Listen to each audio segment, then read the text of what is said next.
if you look, for example, at some black women, not all black women, there's nobody they are more loyal to than their their black pastor, their white politician, or their Democratic politician, and their white boss. Those tend to be three places where black women's loyalty is paramount, right? The pastor says, jump up and down, they'll do it. The Democratic Party says, okay, go to church, and I want you to really, talk about gay people at church.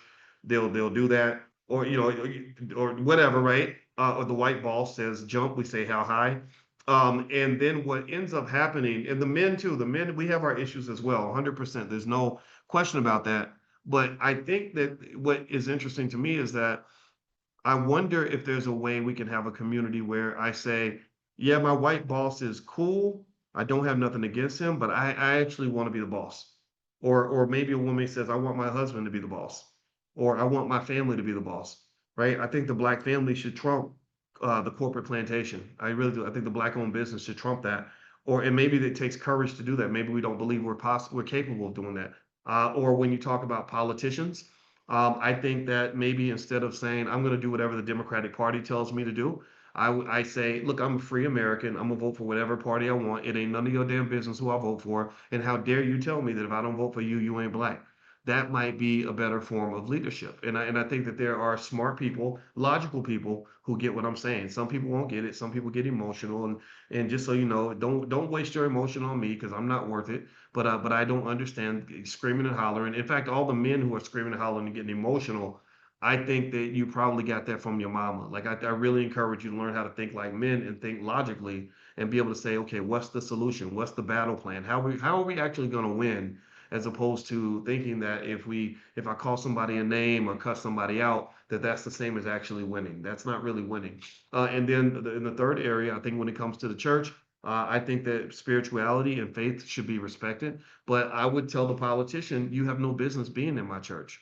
You have no business telling me. This would be something I would want to speak to Jamal Bryant about. Why in the hell is a politician in the house of God telling me well how I should feel about abortion? Right? I mean, does anybody else find that disturbing? I don't even go to church and I'm disturbed by it. I can't imagine the people that actually do. I just don't get it. I don't get it. I don't see anything in the Bible where they're like, yeah, you ain't got enough money, go kill your baby. That seems kind of weird. Like I'm not judging anybody who got an abortion. I'm not here to make you feel bad.